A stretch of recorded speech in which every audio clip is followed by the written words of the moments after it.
قال عليه الصلاة والسلام: إذا قال العبد لا إله إلا الله والله أكبر صدقه الله. فقال رب العزة: صدق عبدي، لا إله إلا أنا وأنا أكبر. فيقول العبد: لا إله إلا الله وحده لا شريك له. يقول الله: صدق عبدي، لا إله إلا أنا ولا شريك معي. فيقول العبد: لا إله إلا الله وحده لا شريك له، له الملك وله الحمد. يقول الله: صدق عبدي، لا إله إلا أنا ولي الملك ولي الحمد. يقول العبد: لا إله إلا الله ولا حول ولا قوة إلا بالله. يقول الله تعالى: صدق عبدي، لا إله إلا أنا ولا حول ولا قوة إلا بي.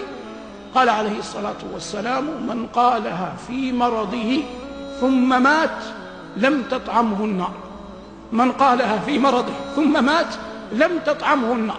وفي حديث شداد بن أوس وعبادة بن الصامت أن النبي صلى الله عليه وسلم قال لهم يوما: ارفعوا أيديكم، فرفعوها، فقال: قولوا لا إله إلا الله. فرفعوا أيديهم وقالوا لا إله إلا الله.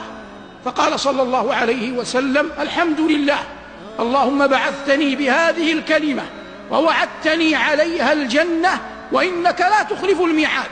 ثم وضع صلى الله عليه وسلم يديه وقال: ابشروا فقد غفر الله لكم، ابشروا فقد غفر الله لكم. كل هذا من التمكين لأهل لا إله إلا الله في الدنيا. وقال صلى الله عليه وسلم: من كان آخر كلامه في الدنيا لا إله إلا الله دخل الجنة يوما من الدهر وإن أصابه ما أصابه. وقال عليه الصلاة والسلام كما في مسند البزار بسند حسن أنه صلى الله عليه وسلم قال: لا إله إلا الله كلمة كريمة على الله ذات مكان، كريمة على الله ذات مكان، من قالها صادقا أدخله الله بها الجنة، ومن قالها كاذبا حقنت دمه وأحرزت ماله، وإن لقي الله غدا حاسبه.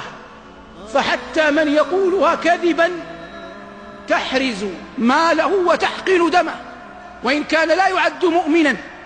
والمقصود من هذا أيها المباركون بيان عظيم وفضل هذه الكلمة المباركة. هذا كله ما ورد من فضلها في الدنيا. أما ما ورد من فضلها في الآخرة فإن النبي صلى الله عليه وسلم قال: إن الله سيخلص رجلا من أمتي على رؤوس الخلائق ينشر له 99 سجلا كل سجل مد البصر، فيقول الله جل وعلا له: يا عبدي أتنكر مما ترى شيئا أظلمك كتبتي الحافظون؟ يقول: لا يا رب. فيقول الله عز وجل: ألك عذر؟ فيقول: لا يا رب. فيقول الله عز وجل: أما وإن لك عندنا بطاقة؟ فيقول: أي رب، فيها أشهد أن لا إله إلا الله وأشهد أن محمدا عبده ورسوله. فيقول: أي رب، وما تغني هذه البطاقة أمام هذه السجلات؟